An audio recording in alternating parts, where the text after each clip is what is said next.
அஸ்ஸலாமு அலைக்கும். Hi friends. இன்றைக்கி நம்ம சண்டே மினி விலாக் பார்க்கலாமா? காலையில் பிள்ளைங்களுக்கு பிரேக்ஃபாஸ்ட்டுக்கு மேகி கிண்டி கொடுத்துட்டேன். அவங்களுக்கு பிடிச்ச மாதிரியே இந்த சண்டே வந்து ஃபுல்லாக வந்து கம்ப்ளீட் ஆகணும் அப்படின்னு சொல்லி அவங்களுக்கு பிடிச்ச மாதிரி தான் செஞ்சு கொடுப்பேன்.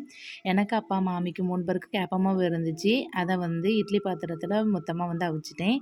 என்கிட்ட வந்து புட்டு உலக்கு இருக்குது. இருந்தாலும் தனித்தனியாக அவிக்கிறத விட இந்த இட்லி பாத்திரத்தில் வச்சோம்னா நம்மளுக்கு கொஞ்சம் வேலை மிச்சம் ஈஸியாகவும் இருக்குமென்னு இட்லி பாத்திரத்திலே அவிச்சாச்சு.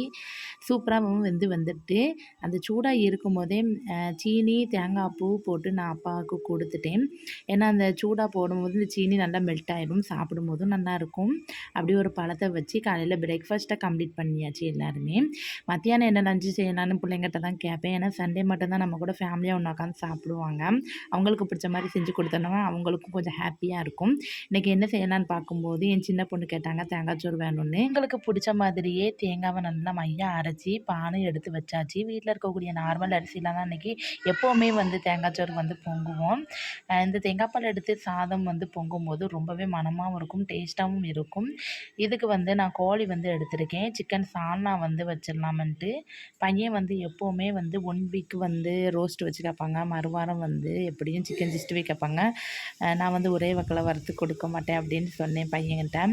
அதனால் அவங்க வந்து 1 வாரம் விட்டு 1 வாரம் எனக்கு கண்டிப்பாக வேணும் சிக்கன் 65 அப்படின்னு சொன்னாங்க. சரின்னு பாதி முள்ளாக இருக்கும், அதை வந்து குழம்புக்கு எடுத்துகிட்டு பீஸ் மட்டும் தனியாக எடுத்து வந்து சிக்கன் 65க்கு மேரினேஷன் பண்ணி வச்சிடலாமன்னு கழுவி எடுத்து வச்சுக்கிட்டு இருந்தேன். வந்து குழம்பு தாளித்து வச்சுட்டேன். சிக்கன் வேகிறதோடு அந்த உருளைக்கிழங்குமே வெட்டி போட்டாச்சு. அப்பாவுக்கு என் பொண்ணுக்கு மாமிக்கு 3 பேருக்குமே உருளைக்கிழங்கு போட்டு சாப்பிட்றது ரொம்பவே பிடிக்கும். அதனால் ஒரு 2 உருளைக்கிழங்கை வந்து தொளிச்சீவி கட் பண்ணி போட்டேன். சிக்கன் வெந்துடும் போது அதுவும் சேமாக வந்துடும். இங்கேயும் சிக்கன் வந்து 65க்கு மேரினேஷன் பண்ணி ஃப்ரிட்ஜில் ஒரு அரை மணி நேரம் வச்சு எடுத்துட்டேன். இங்கே சூப்பராக தேங்காய் பால் சாதமும் ரெடியாகி வந்துட்டு தம்மிலே போட வந்துட்டு ஏன்னா தண்ணி ஃபுல்லாக வற்றி சூப்பராக அந்தளவுக்கு வந்துட்டு சூப்பராக உதிரியாக வந்து தேங்காய் பால் சாதமும் ரெடி ஆகிட்டு, இந்த பக்கம் வந்து சிக்கன் வந்து சூப்பராக வந்துட்டு உருளைக்கிழங்குமே வந்துட்டு கடைசியில் வந்து தேங்காவை ஃபைன் பேஸ்ட்டாக அரைச்சி சேர்த்துக்கிட்டேன். இது சேர்த்து ஒரு 10 நிமிஷம் கொதிக்க விட்டு எடுத்துட்டோம்னா சூப்பரான சிக்கன் குழம்பும் ரெடி ஆகிடும். அந்த ராஸ்மெல் போனப்புறம் ஆஃப் பண்ணியாச்சு.